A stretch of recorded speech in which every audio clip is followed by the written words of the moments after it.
Dora the Explorer. Dora goes to school.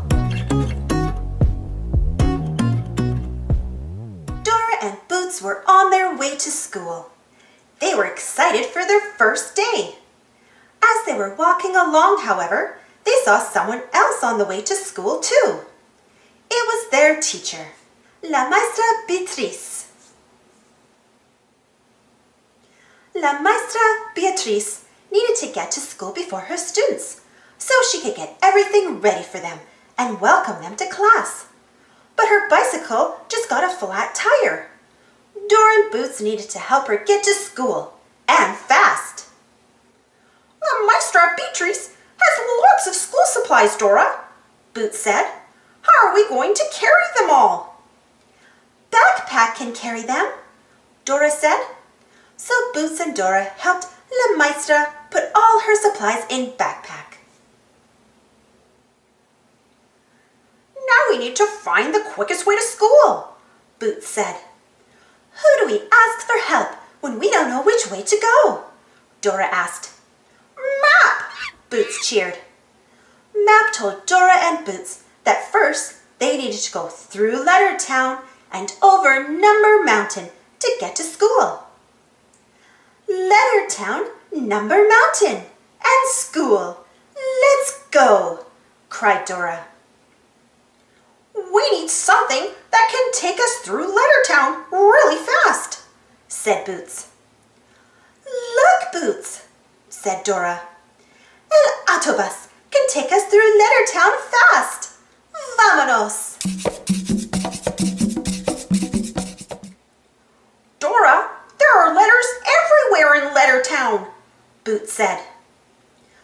We need to follow the letters and sing the alphabet song to get through town, Dora told him.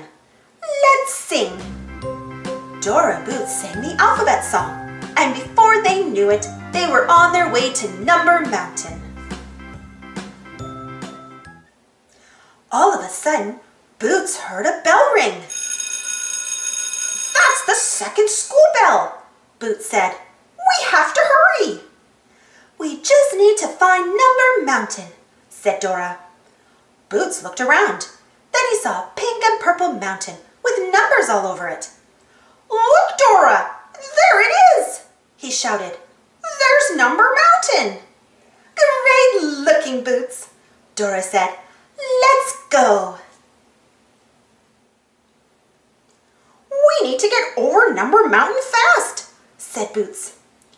Our friend Azul the train can take us over the mountain fast, Dora said.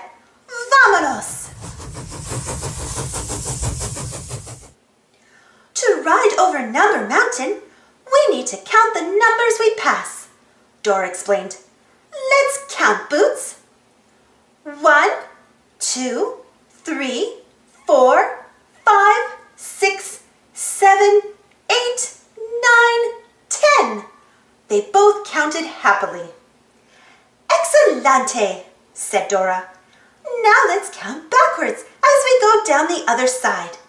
10, 9, 8, 7, 6, 5, 4, 3, 2, 1. Fantastico! We made it over Number Mountain. Dora and Boots were getting closer. They could even see their school, but they still needed a way to get across the forest. Suddenly, Dora saw her animal rescuing cousin, Diego. Wow, Diego's flying on a condor, said Boots. Maybe the condors can fly us to our school. Good idea, Boots, Dora said. Let's call to the condors. Say, squawk, squawk. So Dora and Boots and La Maestra Beatriz all squawked as loudly as they could to call over the condors. The condors soared down and gave everyone a ride through the air right to the school. Thanks, condors, Boots said with a smile. Gracias. We made it to school, Dora cheered. Quick, before class starts. We need to check backpack for La Maestra Beatriz's school supplies. Boots helped out Dora's check backpack. Pencils, chalk, notebooks, and rulers. We have everything we need, Boots said. La Maestra Beatrice is ready for class to begin. But just then, Dora heard a noise. Uh-oh, she said. I hear a swiper. That sneaky fox will try to swipe La Meister's school supplies. We have to stop him. Dora and Boots stood tall and said, Swiper, no swiping. Oh man, said Swiper. He snapped his fingers and scampered away. And just in the nick of time, too, La Maestra Beatrice's students began filling up the classroom. Good morning, class, La Maestra Beatrice said with a smile. Buenos dias, said her students. La Maestra Beatrice was happy to be able to start her class on time, and she couldn't have done it without help from her star students, Dora and